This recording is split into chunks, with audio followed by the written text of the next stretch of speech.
इस वीडियो में हम लोग प्रोड्यूसर्स इक्विलिब्रियम का अध्ययन करेंगे।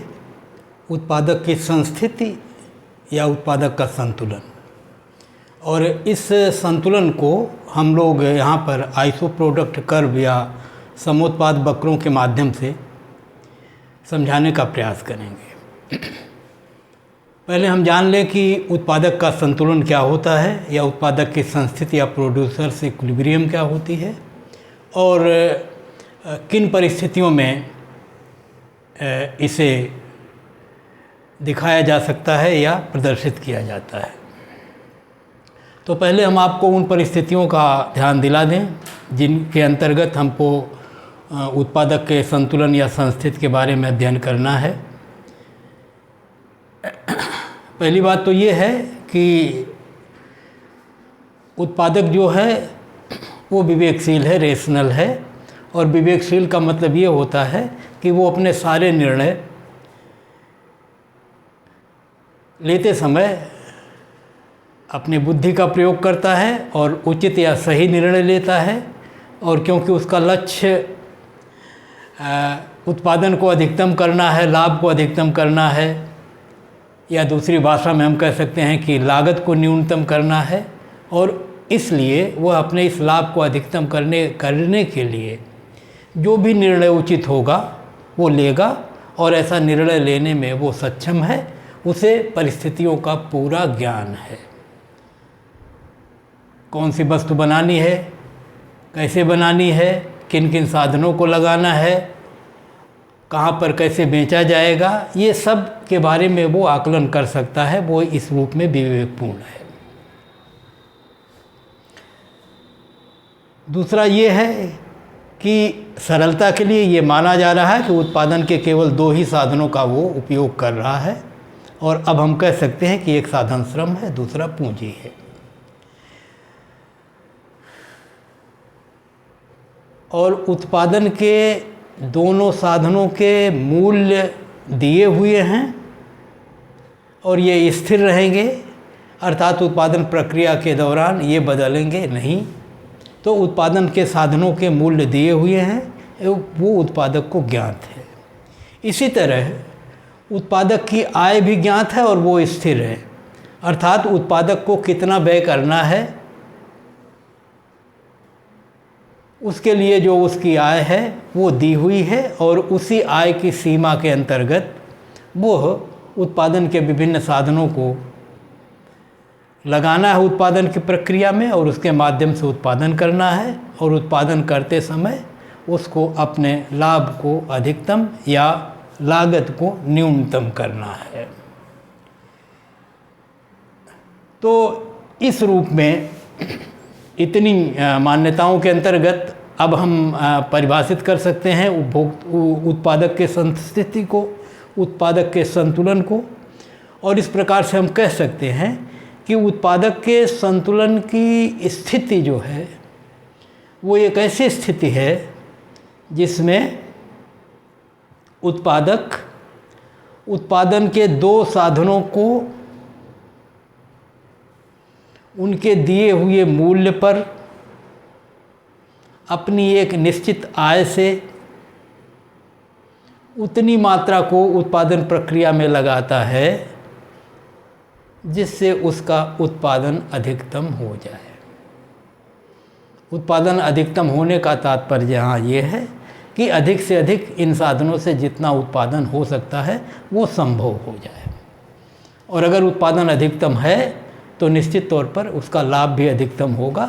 और इस रूप में हम इसको इस रूप में भी कहते हैं कि उसका लाभ अधिकतम होना चाहिए, या अगर किसी उत्पादन की निश्चित मात्रा को प्राप्त करने का उसका उद्देश्य हो तो उसके लिए लागत की कम से कम लगनी चाहिए। तो लागत का न्यूनतम होना या लाभ का अधिकतम होना, दोनों शर्तें एक ही हैं, और इसे वो प्राप्त करने का प्रयास करता है। तो इस परिस्थिति में अब हम लोग जान चुके हैं कि उत्पादक को करना क्या है। उत्पादक को दो साधनों का उपयोग करना उत्पादन की प्रक्रिया में, दोनों साधनों के मूल्य उसको ज्ञात है।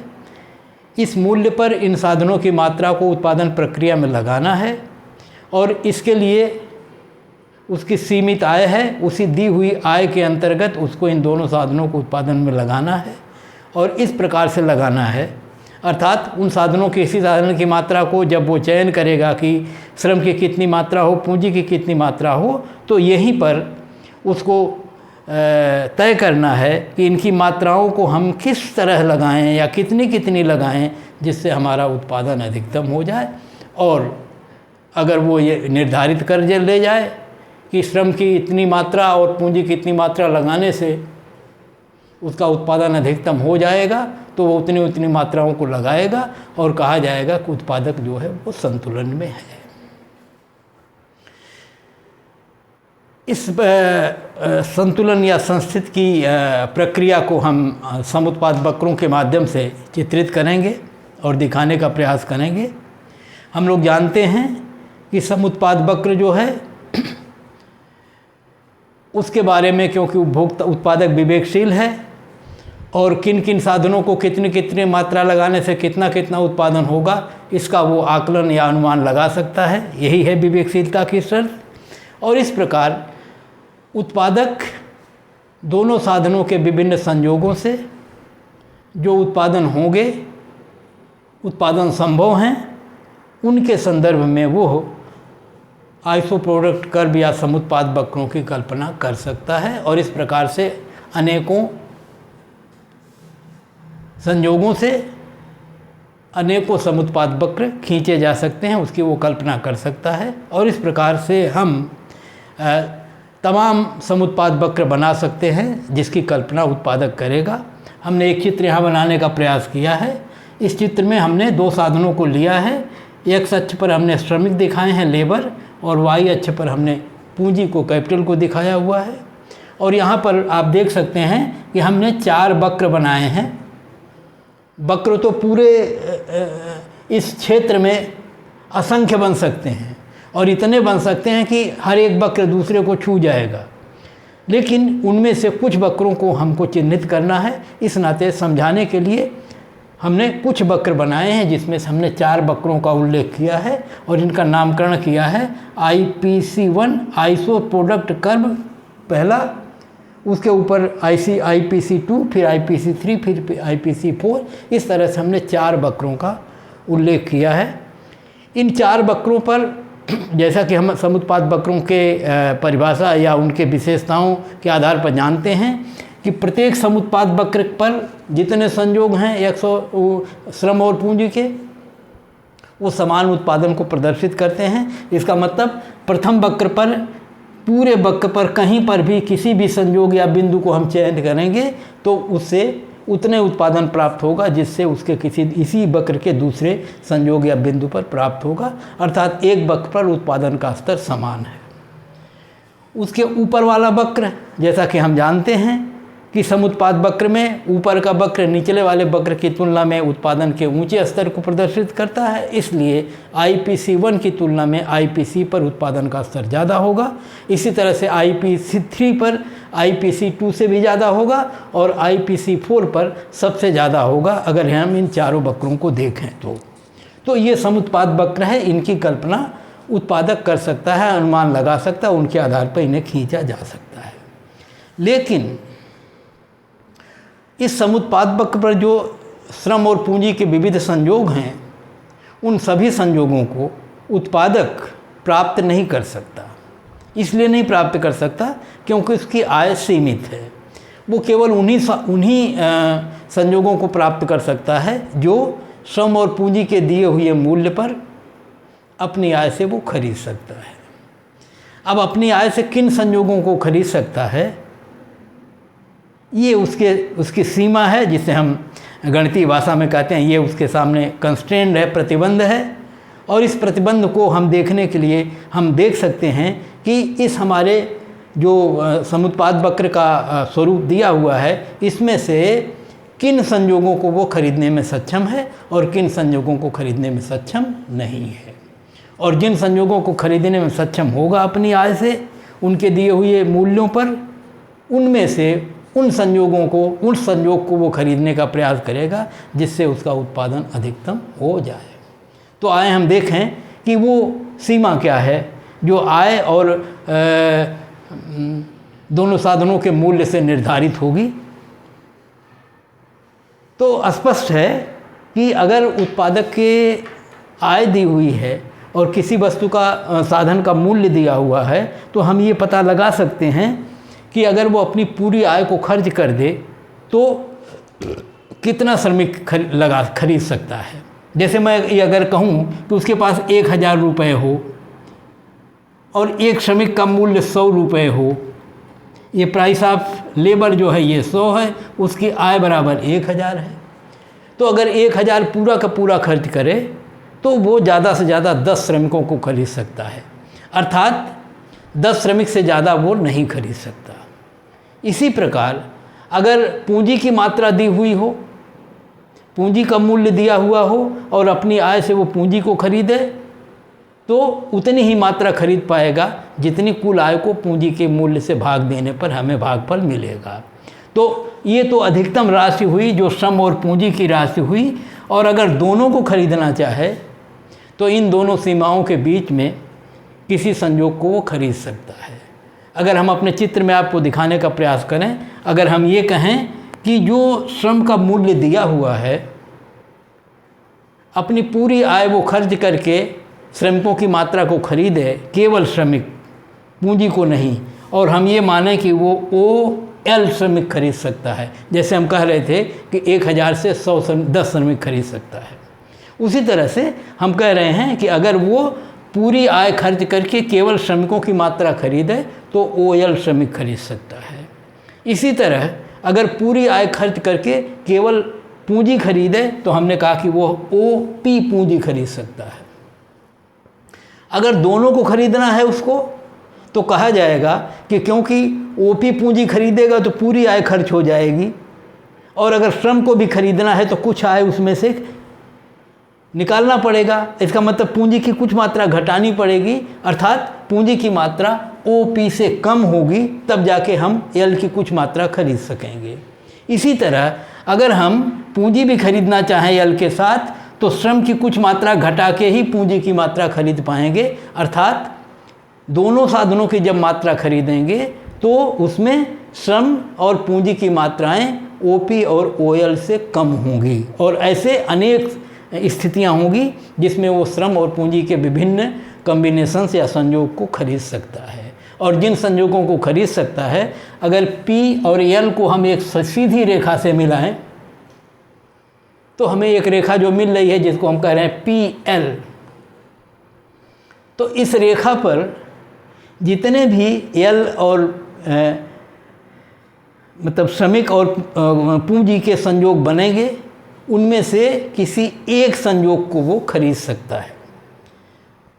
जितने भी संयोग होंगे, जैसे हमने कहा कि या तो केवल P पर रह सकता है या तो L पर रह सकता है, या इनके बीच में जैसे A संयोग है, B संयोग है, E है, D है, C है, इन संयोगों को वो इनमें से कोई एक खरीद सकता है। तो हमने तो 4 मार्क किए हैं, इसके अलावा जितने बिंदु बन सकते हैं इस रेखा पर वे विविध संयोग हैं जिनमें से वो किसी को भी खरीद सकता है, एक को। और ऐसा अगर वो करता है तो उसकी पूरी आय खर्च हो जाएगी। तो ये रेखा वो रेखा है जो ये प्रदर्शित करती है कि उत्पादक श्रम और पूंजी के दिए हुए मूल्यों पर अपनी आय से श्रम और पूंजी के किन किन संयोगों को खरीदने में सक्षम है, और उस पर जितने भी बिंदु हैं उतने संयोग हैं, और उनमें से किसी भी एक संयोग को वो खरीदने में सक्षम है। और इस रेखा को हम लोग कहते हैं, कई नामों से पुकारते हैं, इसको हम बजट लाइन कहते हैं। बजट लाइन इसलिए क्योंकि इस लाइन पर उपभोक्ता की आय और व्यय बराबर है, क्योंकि किसी भी संयोग को जब वो चुनेगा और उतने श्रम और उतनी पूंजी की मात्रा को लगाएगा तो ये उसका व्यय होगा, और ये पूरी आय खर्च करके प्राप्त होगी, इस नाते ये आय बराबर व्यय होगा, और बजट में आय बराबर व्यय ही हम दिखाते हैं, इस नाते ये उत्पादक की बजट लाइन है। दूसरे, इस रेखा को खींचते समय हमने श्रम के मूल्य और पूंजी के मूल्य का उपयोग किया है। आय तो स्थिर है, उपभोक्ता की आय दी हुई है, और उस आय के आधार पर हमने श्रम की मात्रा और पूंजी की मात्रा को उससे प्राप्त किया है, और ये जो प्राप्त किया है वो श्रम के मूल्य और पूंजी के मूल्य के आधार पर प्राप्त किया है। इसलिए कहा जाता है कि ये रेखा जो है दोनों वस्तुओं के मूल्यों के अनुपात को भी प्रदर्शित करती है। यही हम आपको और बता दें, देखिए ये पूरी आय जब वो खर्च करता है तो वो OL श्रमिक खरीदता है, और पूरी आय खर्च करता है तो OP पूंजी खरीदता है, और दोनों आय के बराबर हैं। इसलिए हम कह सकते हैं ये OL श्रमिक का जो मूल्य है वो पूंजी के रूप में OP के बराबर है, या OP पूंजी का मूल्य OL श्रम के बराबर है। तो इस प्रकार से ये अक्ष जो है ये कैपिटल या पूंजी के मूल्य को प्रदर्शित करता है, और ये अक्ष जो है वो श्रम के मूल्य को प्रदर्शित करता है। और ये रेखा जो है वो जिस चीज़ को प्रदर्शित करती है वो उसके ढाल से पता चलता है, और रेखा की जो ढाल होती है वो लंब बटा आधार के बराबर होती है। आधार पर जो कोण बनाती है रेखा, जैसे ये कोण बनाई है, तो इस कोण की जो ढाल होती है जब हम उसको निकालते हैं तो अगर ये इधर का कोण 90 अंश से बड़ा होता है तो इस कोण के टेंजेंट या अस्पज्य से हम उसकी ढाल निकालते हैं तो चिन्ह माइनस हो जाता है, जो बताता है कि रेखा नीचे गिर रही है। तो ये जो कोण होगा इसकी ढाल, इसकी जो अस्पज्य आप कहते हैं, स्पर्शज्या कहते हैं, टेंजेंट कहते हैं, वो इस कोण के लंब और इस कोण के आधार के बराबर होता है, अर्थात ये OP बटा OL होता है। और OP जो है ये श्रम का मूल्य है, और OL जो है ये पूंजी का मूल्य है। पूंजी का मूल्य श्रम के रूप में है, श्रम का मूल्य पूंजी के रूप में है। या अगर हम आय के रूप में देखें तो वही आय से, क्योंकि उतनी पूंजी और उतने श्रम खरीदे गए हैं, इस नाते वो दोनों में आय बराबर है। तो हम कह सकते हैं ये रेखा जो है जिसको हम बजट लाइन कह रहे हैं, ये रेखा दोनों साधनों के मूल्यों के अनुपात को प्रदर्शित करती है, श्रम का मूल्य बटा पूंजी का मूल्य, OP बटा OL। और इस नाते इस रेखा को हम लोग प्राइस लाइन भी कहते हैं, क्योंकि ये दोनों साधनों के मूल्यों के अनुपात को प्रदर्शित करती है। एक और तीसरी बात बताएं, क्योंकि उत्पाद PL रेखा पर किसी भी संयोग को हम चुनेंगे तो उत्पादक की पूरी आय खर्च होगी, अर्थात उसका व्यय इस रेखा के प्रत्येक बिंदु पर बराबर है, और वो जो व्यय करता है वही उत्पादक की लागत है। और इसलिए कहा जाता है इस रेखा के प्रत्येक बिंदु पर उत्पादक की लागत बराबर है। इस नाते हम इसको सम लागत रेखा भी कहते हैं, आइसो कास्ट लाइन भी कहते हैं। तो बजट लाइन भी कहते हैं, प्राइस लाइन भी कहते हैं, और सम लागत रेखा या आइसो कास्ट लाइन भी कहते हैं। तो इस प्रकार से ये रेखा जो है PL रेखा जो है वो उत्पादक की उस सीमा को प्रदर्शित करती है, उस कंस्ट्रेंट को या प्रतिबंध को प्रदर्शित करती है जिसके भीतर वो साधनों का चयन करेगा। उसके बाहर के किसी संयोग को वो प्राप्त करने में असमर्थ है, क्योंकि उसकी आय कम पड़ जाएगी, और इस रेखा के जितने संयोग हैं उसको वो वर्ण करता है तो वो उसकी आय से खरीदे जा सकते हैं। और यहाँ पर क्योंकि माना गया है कि उपभोक्ता की जो आय है वो पूरी आय खर्च करेगा, इस नाते वो अपने डिसीजन को इसी रेखा पर किसी संयोग को चुनने के लिए उपयोग करेगा, अर्थात इसी रेखा पर जितने संयोग हैं उनमें से किसी एक संयोग को वो चुनेगा, और उसको चुनेगा जिस पर उसकी उत्पादन अधिकतम हो जाए या लागत न्यूनतम हो जाए, लाभ अधिकतम हो जाए, जिस किसी भी भाषा में आप उसको कह सकते हैं। तो यहाँ पर वो इस रेखा पर स्थित संयोग को चुनेगा।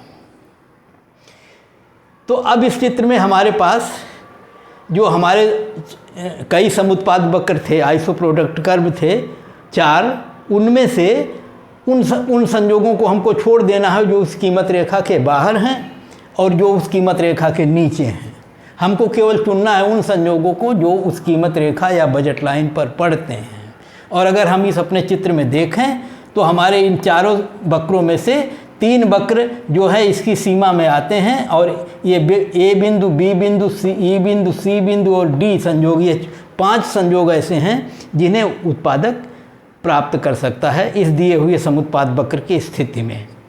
और अब उसे चुनना है कि कौन सा संयोग वो चुने या साधनों की कितनी कितनी मात्रा लगाए। ए बिंदु द्वारा निर्धारित संयोग को ले, बी द्वारा, सी द्वारा, डी द्वारा या ई द्वारा। और ऐसा करते समय वो देखेगा कि उत्पादन किस पे अधिकतम है। अगर हम ए और डी बिंदुओं को देखें तो दोनों एक ही समुत्पाद वक्र पर हैं, इस नाते ए और डी दोनों समान उत्पादन प्रदर्शित करते हैं। लेकिन ये समुत्पाद वक्र जो है ये सबसे निचला समुत्पाद वक्र है जिस पर उत्पादन का स्तर सबसे कम है। और ये समुत्पाद वक्र हमारी इस आइसोकास्ट लाइन या बजट लाइन को काटता है। और क्योंकि हम जानते हैं कि समुत्पाद वक्र केंद्र की ओर कन्वेक्स या उन्नतोदर होता, उठा हुआ होता है, इसलिए अगर ये वक्र काट रहा है, इस रेखा को अगर कोई वक्र काट रहा है तो जाहिर है कि इसके ऊपर और भी वक्र हैं, क्योंकि ये वक्र अगर कन्वेक्स टू दी ओरिजिन है तो ऊपर के वक्र अभी और ऐसे होंगे जो इस रेखा के ऊपर होंगे। इसलिए उत्पादक इसके दूसरे संयोग को वर्णन करने के बारे में सोचेगा। तो इस प्रकार से IPC1 पर ए और डी जो 2 संयोग हैं उनको वो रिजेक्ट करेगा, क्योंकि इस पर उत्पादन का स्तर अपेक्षाकृत कम है। अब आइए इसके ऊपर IC2 पर अगर वो देखने का प्रयास करें तो यहाँ भी 2 बिंदु हैं, बी और सी। और बी और सी बिंदुओं पर भी उत्पादन का स्तर समान है, क्योंकि दोनों ही एक ही समुत्पाद वक्र पर हैं। और यहाँ भी हम देख रहे हैं कि IPC2 भी जो है वो बजट लाइन को काट रहा है। इसका मतलब कि अभी इसके ऊपर और भी वक्र होंगे जिन्हें उत्पादक प्राप्त कर सकता है। तो वक्र तो बहुत बनेंगे बीच में, लेकिन हमारे चित्र में ये IPC3 जो है उसको हम देख रहे हैं कि वो एक ऐसा वक्र है जो मूल्य रेखा पर स्थित ई संयोग को प्राप्त करा रहा है। और अब इसके ऊपर का जो वक्र है उस पर हम नहीं जा सकते, क्योंकि वो आय से प्राप्त नहीं किया जा सकता, आय घट जाएगी। तो ऐसी स्थिति में उत्पादक इस ई बिंदु का चयन करेगा, क्योंकि ई बिंदु जो है उसके द्वारा प्राप्त किए जा सकने वाले सबसे ऊपरी वक्र IPC3 पर स्थित है, जहाँ पर उत्पादन का स्तर IPC1 और IPC2 की तुलना में ज़्यादा है। इसलिए उत्पादक इन 5 संयोगों में से ई संयोग को चुनेगा। और अगर ऐसा करता है वो, तो वो श्रम की मात्रा को लगाएगा OL1 इस बिंदु द्वारा निर्धारित, और पूंजी की मात्रा लगाएगा OK1। और यदि वो ऐसा करे तो अपने दी हुई आय से, साधनों के दिए हुए मूल्य पर और श्रम और पूंजी की इतनी मात्रा लगाने से उसका उत्पादन अधिकतम होगा जितना वो अधिक से अधिक प्राप्त कर सकता है। और वो अधिकतम उत्पादन IPC3 पर स्थित है। यहीं पर उत्पादक का संतुलन होगा, और जहाँ पर वो श्रम की OL1 मात्रा और पूंजी की OK1 मात्रा का उपयोग करेगा। तो इस चित्र में हमने ये देखने का प्रयास किया, हमने यहाँ लिखा हुआ है कि E is production maximising position. E बिंदु जो है इस पर प्रोडक्शन जो है वो अधिकतम है, सबसे ऊपरी वक्र पर उत्पादक है जिसको वो प्राप्त कर सकता है। तो हम इस पर हमारे इस चित्र में 3 ही वक्र हैं जिसको वो प्राप्त कर सकता है, और IPC3 सबसे ऊपरी वक्र है जिस पर उत्पादन का स्तर सबसे ज़्यादा है। इस नाते वो इस स्थिति को चुनेगा। अब ज़रा देखें आप कि अगर ये संतुलन की स्थिति है और सबसे अधिक उत्पादन करने की स्थिति है, तो इस स्थिति में क्या हो रहा है, या इस पोजीशन या इस संतुलन की क्या शर्तें हैं। तो शर्तों की स्थिति में जब आप देखेंगे तो एक चित्र बहुत आसान आपको समझ में आ रहा है कि ये जो हमारी बजट लाइन है PL, उसको ई बिंदु पर समुत्पाद वक्र नंबर 3 IPC3 जो है वो स्पर्श कर रहा है, काट नहीं रहा है। ये देखिए, ये दोनों वक्र काट रहे थे, ये वक्र स्पर्श कर रहा है। इसका मतलब है कि इसके ऊपर का वक्र कीमत रेखा से दूर हो जाएगा, क्योंकि ये छू रहा है, तो इसके ऊपर वाला वक्र कीमत रेखा को छू नहीं पाएगा, अर्थात उसको उत्पादक प्राप्त नहीं कर पाएगा। तो ये शर्त हुई कि ये आवश्यक संतुलन की यहाँ लिखा हुआ है necessary condition of equilibrium, producers equilibrium, जिसमें हम ये दिखाने का प्रयास कर रहे हैं कि बजट लाइन को आइसो प्रोडक्ट कर्व स्पर्श करेगा। So budget line is tangent of iso product curve. Iso product curve को क्योंकि वो स्पर्श करेगी और क्योंकि वो रेखा सीधी रेखा है, इस नाते उसको हम स्पर्श रेखा कहेंगे, टेंजेंट कहेंगे। तो इस ई बिंदु पर पीएल रेखा जो बजट रेखा है, प्राइस लाइन है, वो आइसो प्रोडक्ट कर्व की स्पर्श रेखा होगी। अब जरा एक बात और बता दें कि अगर वो स्पर्श रेखा है तो किसी वक्र की स्पर्श रेखा जिस बिंदु पर वो रेखा उसको स्पर्श करती है, उस बिंदु पर जो वक्र की स्लोप होती है, ढाल होती है, उसको व्यक्त करती है। तो इसका मतलब हुआ कि ई बिंदु पर ये जो हमारा समुत्पाद वक्र है, इसके अलग अलग बिंदुओं पर इसकी ढाल अलग अलग। देखिए, अगर ये वक्र ऐसे हो, ऐसे, इस पर ढाल ये होगी सीधी रेखा, इस पर ढाल ये होगी। तो इस प्रकार से अलग अलग बिंदुओं पर ढाल अलग होती है। तो जो ये संतुलन का बिंदु है, उस पर जो ढाल है वो मूल रेखा की, क्योंकि स्पर्श रेखा है मूल रेखा और मूल रेखा सरल रेखा है, इस नाते जो मूल रेखा की ढाल होगी वही संतुलन बिंदु पर समुत्पाद वक्र की भी ढाल होगी। इसका मतलब है slope of price line is equal to slope of IPC3 at the point of E। तो E बिंदु पर समुत्पाद वक्र नंबर 3 की जो ढाल होगी वो कीमत रेखा के ढाल के बराबर होगी, क्योंकि कीमत रेखा ही समुत्पाद वक्र नंबर 3 की ई बिंदु पर स्पर्श रेखा है। तो इस प्रकार से लिखा है और ये ढाल बराबर होगी। और अब दोनों को देखें, दोनों की ढाल होती क्या है।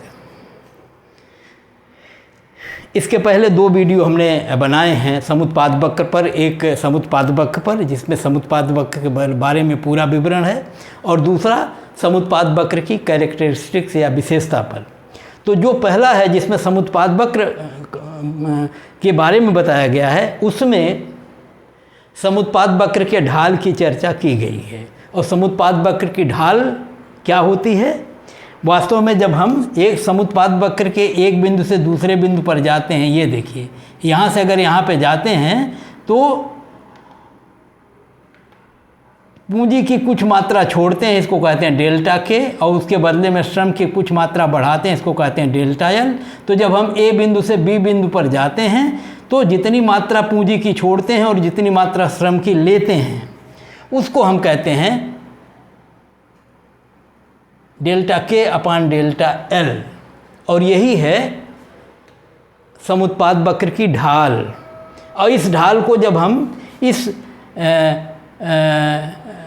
आप कहें कि दूरी को सीमित करके छोटी कम करते करते करते करते एक पॉइंट तक चले जाते हैं, तब उस ढाल को हम इस स्पर्श रेखा की ढाल से दिखाते हैं।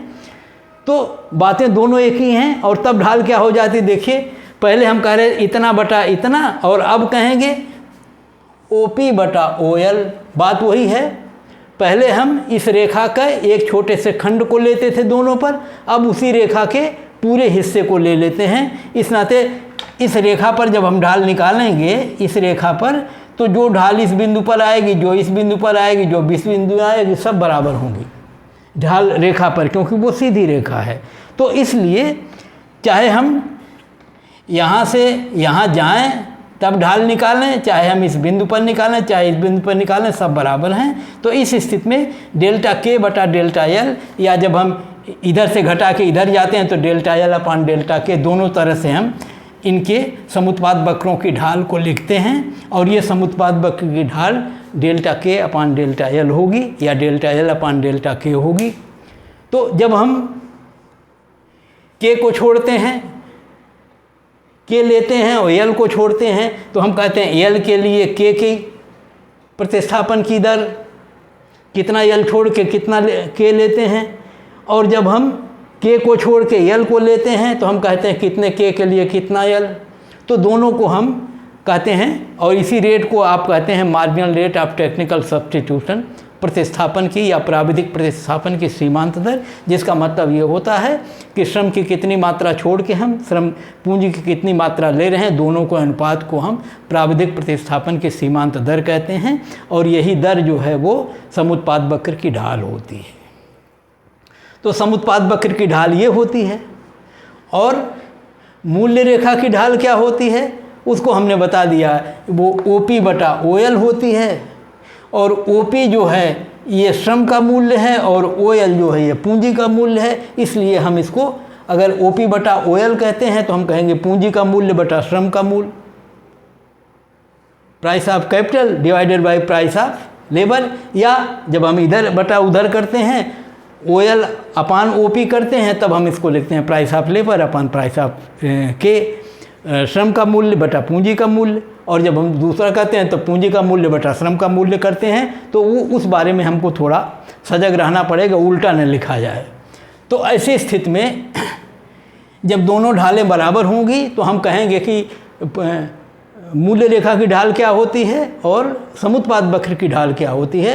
तो ये मूल्य रेखा की ढाल जो है proportion of prices of labour and capital को दिखाती है, श्रम और पूंजी के मूल्यों के अनुपात को दिखाती है, और ये marginal rate of technical substitution को दिखाती है समुत्पाद वक्र की ढाल। और इन दोनों को हम इस रूप में फिर लिख सकते हैं, proportion prices of labour and capital, देखिए ये श्रम का मूल्य है इसको OP लिख सकते हैं, ये पूंजी का मूल्य है इसको हम OL लिख सकते हैं, और ये OP जो है प्राइस ऑफ L है श्रम का मूल्य है, ये प्राइस ऑफ K है पूंजी का मूल्य है। तो हम इसको श्रम का मूल्य बटा पूंजी का मूल्य लिख सकते हैं। यही बराबर होती है marginal rate of technical substitution. यहाँ पर हम इसको लिख रहे हैं marginal rate of technical substitution of K for L, अर्थात L छोड़ेंगे तो K कितना लेंगे, डेल्टा K अपान डेल्टा L, और ये बराबर होता है MPL अपान MPK।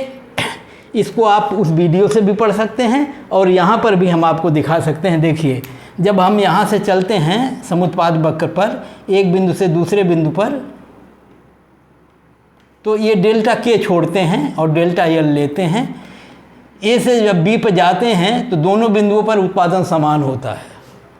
और इसका मतलब है कि जब हम A से B पर जाएंगे तो पूंजी की मात्रा घटाएंगे, तो जब पूंजी की मात्रा घटाएंगे डेल्टा K तो उत्पादन घटेगा कितना, जितनी पूंजी की सीमांत उत्पादकता होगी उससे इसका गुणा कर देंगे K की, और ये बराबर तभी रहेगा जब श्रम की मात्रा को जितना बढ़ाए हैं उसको हम श्रम की सीमांत उत्पादकता से गुणा कर दें। और जब हम ऐसा करेंगे तो देखिए यहाँ हमने लिखा था कि डेल्टा K इंटू MPK बराबर होगा डेल्टा L अपान MPL, और जब हम इसको बराबर कर रहे हैं तो वैसी स्थिति में इसको हम इस प्रकार से भी लिख सकते हैं, डेल्टा K को इधर कर दें और डेल्टा L को इधर कर दें। तो इसको ऐसे हम लिख सकते हैं MPL अपान ये आएगा इस पार, वो आ जाएगा उस पार, तो ये आ जाएगा MPL अपान MPK करके आ जाएगा MPL अपान MPK, और दूसरी तरफ हो जाएगा डेल्टा K अपान डेल्टा L। तो ऐसी स्थिति में इस डेल्टा K अपान डेल्टा L के जगह पर MPL अपान MPK लिख सकते हैं, सॉरी। तो ये हो जाएगी श्रम की सीमांत उत्पादकता, ये हो जाएगी पूंजी की उत्पादकता, और ये इस सूत्र से हमको मिल जाएगा क्योंकि इतना बराबर इतना होता है। और इस प्रकार से ये उत्पादक के संतुलन की आवश्यक शर्त है। उत्पादक के संतुलन के लिए एक और चीज़ आवश्यक है, और वो ये है कि संस्थित बिंदु पर समुत्पाद वक्र केंद्र की ओर कन्वेक्स टू द ओरिजिन हो, केंद्र की ओर उन्नतोदर हो। ऐसा इसलिए क्योंकि ये जो ऊपर की दोनों शर्तें लिखी गई हैं ये तब भी लागू हो जाएंगी जब समुत्पाद वक्र का स्वरूप इस तरह का होगा। क्योंकि अगर समुत्पाद वक्र ऐसा हो तो ये भी इस वक्र पर स्पर्श कर रहा है और दोनों की ढालें बराबर होंगी, इस नाते ये शर्त यहाँ लागू हो जाएगी और पहली वाली शर्त भी लागू हो जाएगी, समुत्पाद वक्र को मूल्य रेखा स्पर्श कर रही है। लेकिन इस पर उत्पादन अधिकतम नहीं होगा क्योंकि इसके ऊपर वाले वक्र इसी रेखा पर प्राप्य हैं और ये अधिक उत्पादन को बताएंगे। इसका मतलब इस पर उत्पादन अधिकतम नहीं होगा, इस नाते यह संस्थित का बिंदु नहीं हो सकता। तो संस्थित के बिंदु के स्थायित्व के लिए जरूरी है कि समुत्पाद वक्र केंद्र की ओर उन्नतोदर हो और ये उसकी पर्याप्त शर्त होगी। तो जो संस्थित के लिए जो आवश्यक शर्तें हैं वो दो ऊपर हैं, और जो सफिशिएंट या पर्याप्त शर्त है वो है IPC is convex to the origin at equilibrium point. इस संस्थित बिंदु पर समुत्पाद वक्र केंद्र की ओर उन्नतोदर होना चाहिए, और जब ये उन्नतोदर होगा तभी संस्थित स्थायी होगी और तभी उत्पादक की हम इसको अस्थायित्व इसमें मिलेगा, तभी हम इसको संस्थित कहेंगे। अगर संस्थित एक बार प्राप्त हो फिर हट जाए तो उसे हम संस्थित कहते नहीं। तो संस्थित के अस्थायित्व के लिए ये जरूरी है। तो इस प्रकार से उत्पादक के संतुलन को हम इस प्रकार से प्रदर्शित कर सकते हैं। अब एक चीज़ और हम आपको दिखाने का प्रयास कर रहे हैं कि ये लीस्ट कास्ट अप्रोच कैसे है, मतलब लागत कैसे न्यूनतम है इस बिंदु पर। तो यहाँ पर आप इस दूसरे चित्र को देख सकते हैं। यहाँ पर हमने इस समुत्पाद वक्र की इस संस्थित वाली स्थिति को केवल दर्शाया है, और ये हमारी P1 L1 मूल्य रेखा है, बजट लाइन है, और उस पर ये संस्थित का बिंदु, और हम कह रहे हैं इस पर लागत जो है उत्पादन अधिकतम है। लेकिन लागत कैसी है, तो हम ये जानते हैं कि इस आईपीसी के प्रत्येक बिंदु पर उत्पादन समान है, अर्थात जितना उत्पादन ए पर है उतना उत्पादन ई पर है, उतना उत्पादन बी पर है। अगर हम ए बिंदु या बी बिंदु पर उत्पादन करते, वैसी स्थिति में हम पाएंगे कि तब हम इस मूल्य रेखा पर होते, क्योंकि इस मूल्य रेखा पर ये बिंदु उपलब्ध नहीं है। और अगर इस मूल्य रेखा पर जाएंगे तो ये जो ऊपर वाली मूल्य रेखा है इस पर लागत ज़्यादा हो जाती है। क्यों? ये देखिए, पूरी आय से हम यहाँ पर जो है इतने पहले हम पूरी आय तो हमारी खर्च हो जा रही इतने से, और हमको इतने श्रमिक चाहिए, इतनी पूंजी खरीदनी और इतने श्रमिक खरीदने हैं जिसके लिए हमको अधिक आय की ज़रूरत पड़ेगी। अर्थात ये जो संयोग हैं ये हमको अपेक्षाकृत अधिक लागत से प्राप्त होंगे, और दूसरी कि ये संतुलन के बिंदु भी नहीं होंगे क्योंकि स्पर्श रेखा यहाँ प्राप्त नहीं कर रही। हमारे जो कहने का अर्थ था वो ये था कि जो समुत्पाद वक्र है उस पर समान उत्पादन सबसे कम लागत पर ई बिंदु पर ही प्राप्त होगा। उसके ऊपर के किसी अन्य बिंदु को यदि हम प्राप्त करने का प्रयास करें तो उस पर लागत अधिकतम हो जाएगी। इस नाते हम कह रहे हैं कि ये जो बिंदु है ये उत्पादन की न्यूनतम लागत को प्रदर्शित करता है।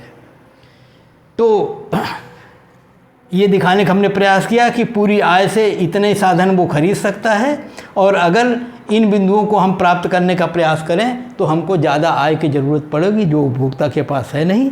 और इस माध्यम से हम ये बता सकते